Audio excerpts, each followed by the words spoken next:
Hello all, I am Palak Vadadia, Assistant Professor at LG Institute of Engineering and Technology from Department of Electronics and Communication.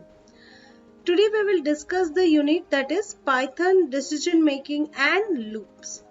See, if you remember, then already we have discussed about the Python decision making statement, that is if statement, if else statement, if else statement, and already we have discussed some of the statement, that is the past statement, break statement, continue statement, like that. And yes, we have already discussed about the loops also, that is for loop and while loop. Now today we will going to use all those things to write the for loop programs.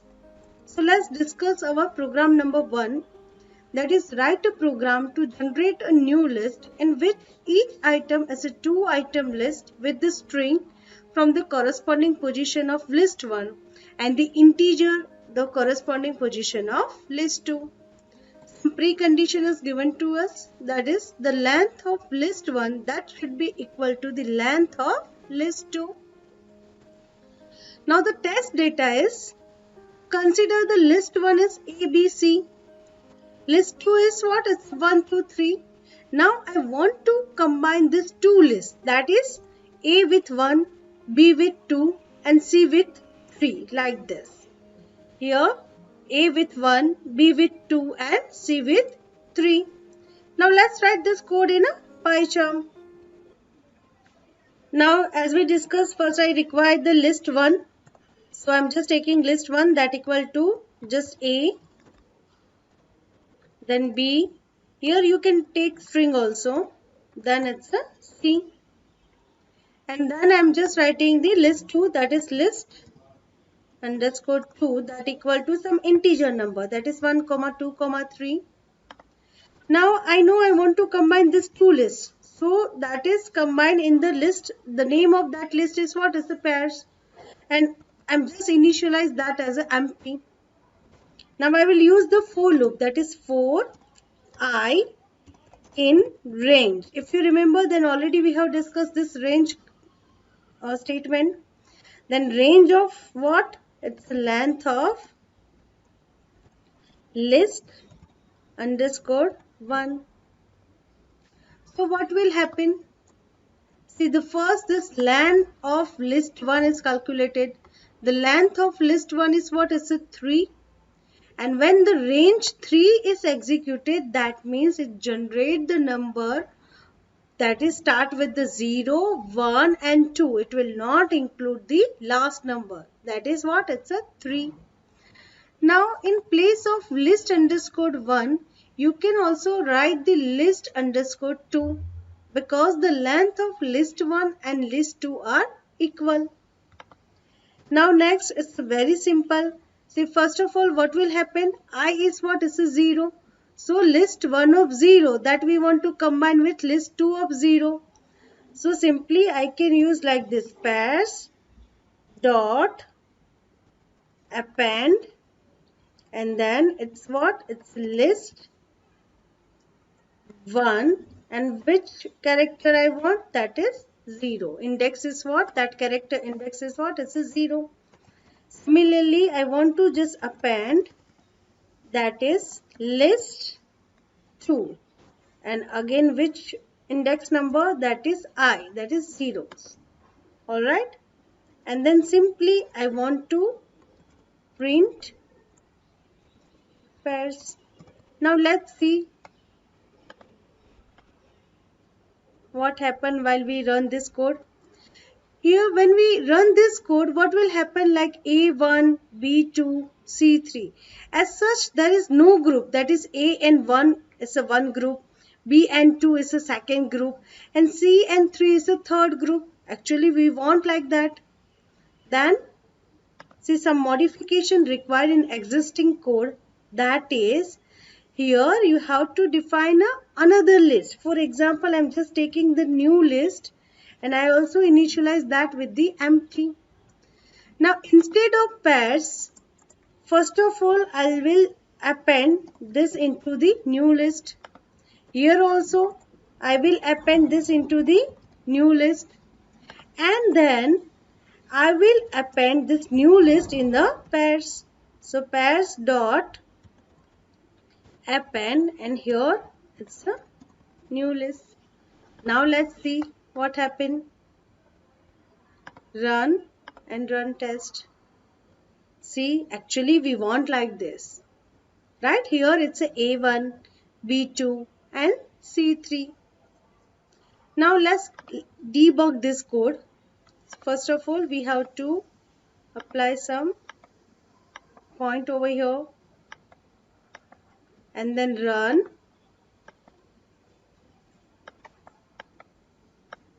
And then debug test. See here, first of all, list 1 is containing what is ABC, list 2 is what ABC, the pairs is empty. Now we will see what will happen when the for loop is executed. See, the I value is what is a 0. The new list will contain A and 1 because you will append the A in new list and then 1 in new list. And then the fourth line, that is new list, is appended to pairs. So right now my pairs is containing that is A and 1. Now when the second time this for loop is executed, we know the value of I is what? It's a 1. And see here, the new list contain only the B and 2. Right? And then it will append to the pairs. So now the pairs is contain A1 and B2. Now again, see, again this for loop is executed. The value of I is become 2.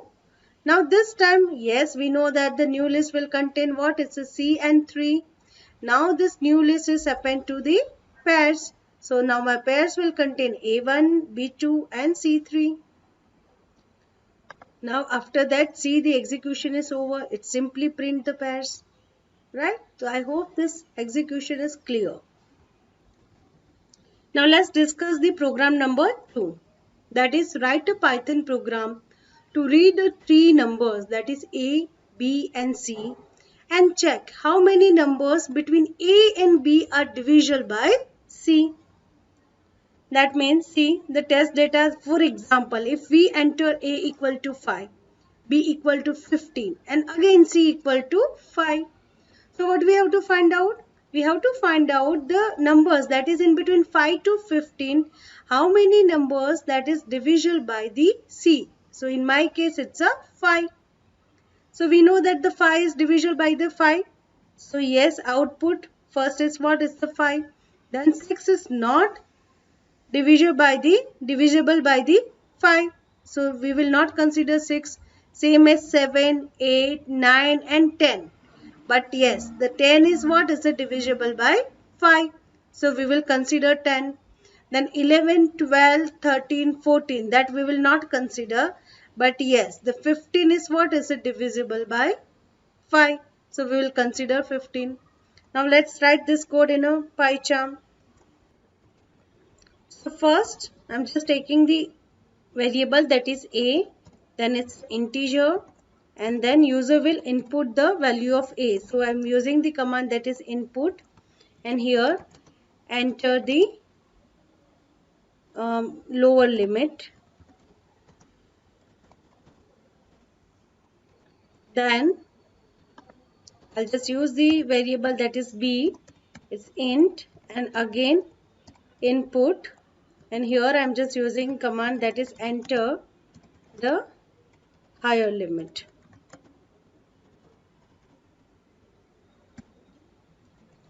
Then I'm just taking the variable C, that is integer, and then again it's the input, and here I'm just writing enter the number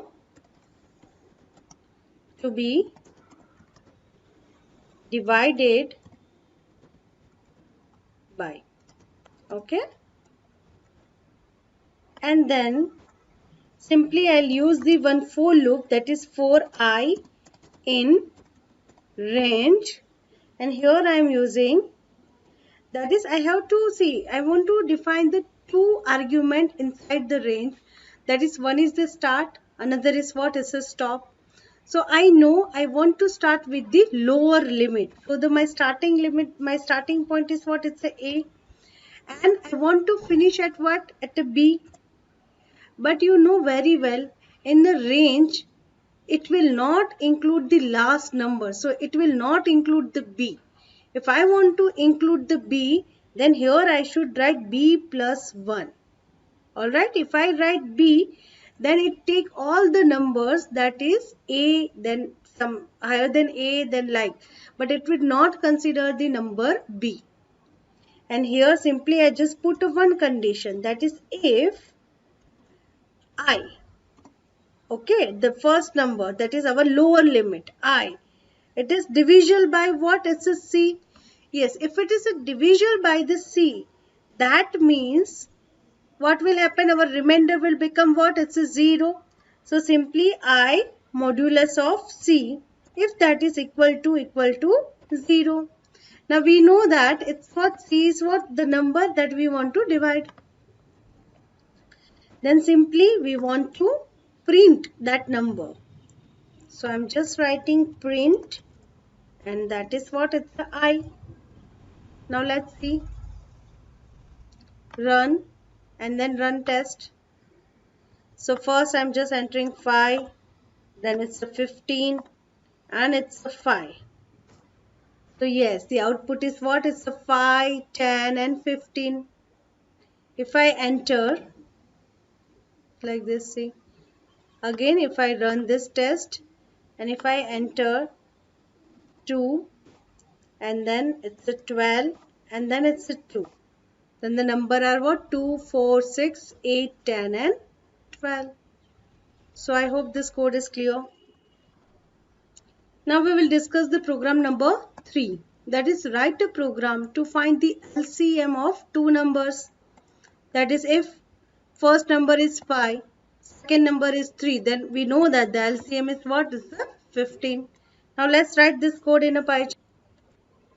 So here first I'll just take the variable a, that is integer, and then it's the input and enter the first value. Then just copy this line and paste it. And this is what is my variable b. Enter the second value.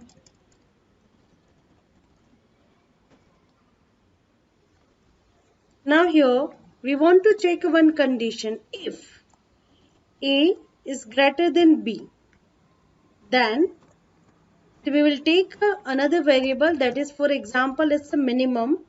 Then the minimum number is what? It's a b, because a is greater than b. Else, see, I want to try it, that is else minimum number is what? It's a, right? If a is greater than b, then the minimum number is b. Otherwise, the minimum number is what? A. Now I want to use the while loop, that is while.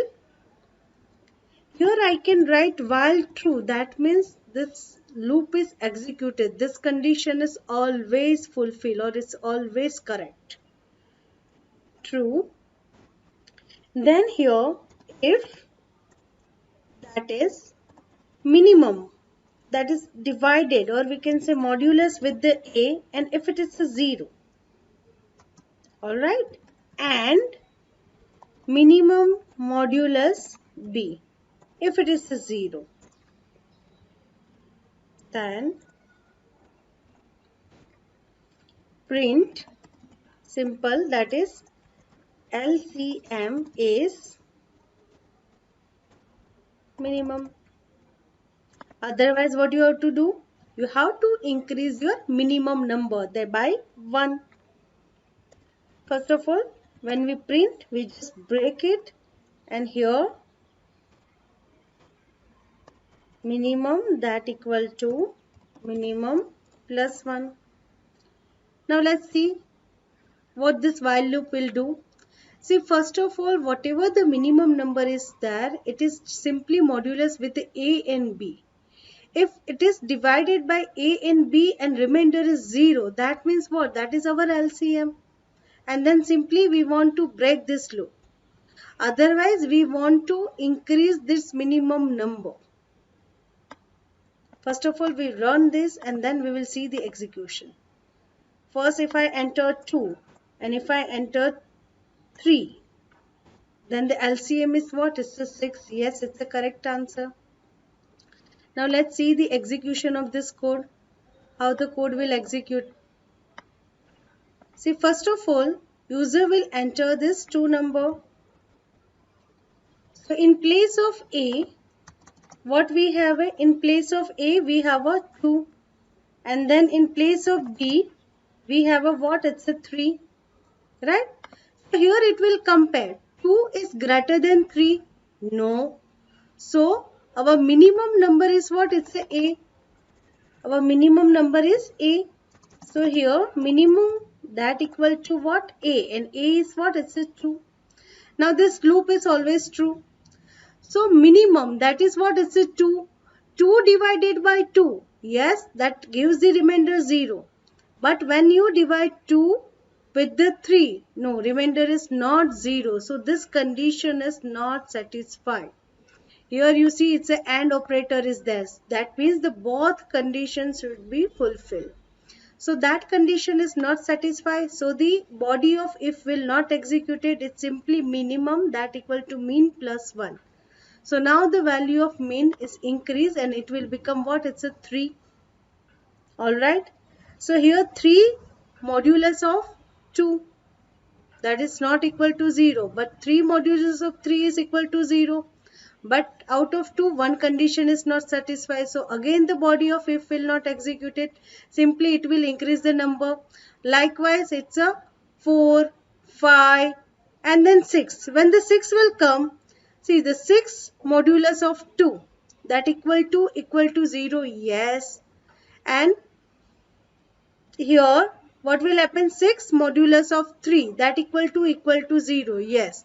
Now both the condition is fulfilled. So the LCM of this is what? It's a 6. Simply it will print the 6. So I hope this code is clear. Now one exercise for you, that is write a Python program to read the AND number and print the identity matrix of the desired size. That means if you enter 2, then I want an output 2 by 2 identity matrix. If you enter 3, then 3 cross 3 identity matrix.